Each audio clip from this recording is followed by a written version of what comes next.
ఇటీవల సంక్రాంతికి భర్త మహాశైలుకు విజ్ఞప్తి సినిమాతో బాగానే అలరించాడు మాస్ మహారాజా రవితేజ. దీంతో నెక్స్ట్ ప్రాజెక్ట్ తో సాలిడ్ హిట్ కొట్టాలని చూస్తున్నాడు మాస్ రాజా. ప్రస్తుతం ఇరుముడి అనే సినిమా చేస్తున్నాడు. ఈ సినిమాకు శివ నిర్వాణ దర్శకత్వం వహిస్తున్నాడు. డిఫరెంట్ కాన్సెప్ట్ తో ఈ సినిమా రాబోతున్నట్లుగా తెలుస్తోంది.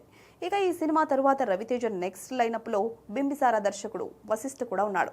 ప్రస్తుతం మెగాస్టార్ విశ్వంభర సినిమాతో బిజీగా ఉన్న వశిష్ఠ ఇది రిలీజ్ అయిన తరువాత రవితేజ సినిమా మొదలు పెట్టడానికి రెడీ అవుతున్నాడు. దీంతో ఈ కాంబినేషన్ పై అభిమానుల్లో మంచి ఆసక్తి నెలకొంది.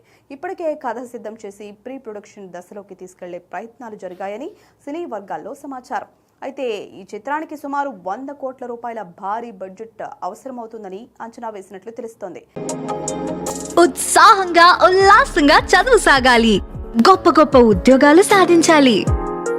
Vignan deemed to be university. ఈ సోషియో ఫ్యాంటసీ కథలో ఉన్న విజువల్ ఎలిమెంట్స్, భారీ సెట్స్, సాంకేతిక విలువలు ఖర్చును మరింత పెంచేలా ఉన్నాయట. ప్రస్తుతం రవితేజ మార్కెట్ పరిస్థితులు, బిజినెస్ లెక్కలు పరిశీలించిన నిర్మాతలు ఈ ప్రాజెక్టుపై మరింత ఆలోచన చేయాలని నిర్ణయించుకున్నట్లు సమాచారం. దీంతో ప్రస్తుతానికి ఈ ప్రాజెక్టును హోల్డ్లో పెట్టినట్లుగా టాలీవుడ్ వర్గాల్లో ప్రచారం జరుగుతోంది.